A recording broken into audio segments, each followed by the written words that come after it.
സംസ്ഥാനത്തെ തന്നെ മുതിർന്ന നേതാക്കളിലൊരാളാണ് PC മോഹനൻ മാഷ്. ജനസംഘത്തിലൂടെയായിരുന്നു രാഷ്ട്രീയ തുടക്കം. തുടർന്ന് ഭാരതീയ ജനതാ പാർട്ടിയിൽ പ്രവർത്തനം ആരംഭിച്ചു. BJP സംസ്ഥാന ജനറൽ സെക്രട്ടറിയായി. വയനാട് ജില്ലയിൽ BJPയെ വളർത്തുന്നതിൽ പ്രധാന പങ്ക് വഹിച്ചു. നിരവധി ആളുകളാണ് അദ്ദേഹത്തെ അവസാനമായി ഒരു നോക്ക് കാണാൻ ഒഴുകിയെത്തിയത്.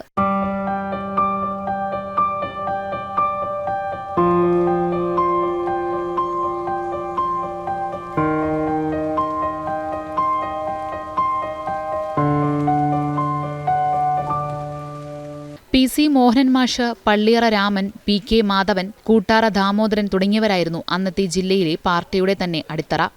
BJP വയനാട് ജില്ലാ പ്രസിഡന്റായും അദ്ദേഹം പ്രവർത്തിച്ചു. PC മോഹനൻ മാഷുമായിട്ട് രാഷ്ട്രീയ പ്രവർത്തനം തുടങ്ങിയ ആളാണ്. നിരവധി സമരങ്ങൾക്ക് നേതൃത്വം കൊടുക്കുകയും വയനാട് ജില്ലയിലെ പാർട്ടിക്ക് നേതൃത്വം കൊടുക്കുകയും ചെയ്തിട്ടുണ്ട്. ഏറ്റവും സീനിയറായിട്ടുള്ള ഒരു നേതാവാണ് PC മോഹനൻ മാഷ്. ഭയങ്കര നഷ്ടമാണ് അദ്ദേഹത്തിൻ്റെ വിയോഗം. പാർട്ടിക്കും അദ്ദേഹത്തെ കുടുംബത്തിനും വളരെ ദുഃഖകരമായ ഒരു വാർത്തയാണ്. BJP ദേശീയ സമിതി അംഗം, BJP സംസ്ഥാന വൈസ് പ്രസിഡന്റ്, കർഷക മോർച്ച ദേശീയ secretary, coffee board vice chairman, Bathery സഹകരണ ബാങ്ക് പ്രസിഡന്റ് എന്നീ ചുമതലകൾ വഹിച്ചിട്ടുണ്ട്. അധ്യാപകനായ മോഹനൻ മാഷ് കോളിയോട് മാർ ബസേലിയസ് UP സ്കൂളിൽ പ്രധാന അധ്യാപകനായാണ് വിരമിച്ചത്. ഭൗതിക ശരീരം നാളെ കോളിയാടിയിലെ തറവാട്ട് വീട്ടിൽ സംസ്കരിക്കും. ജനം, വയനാട്.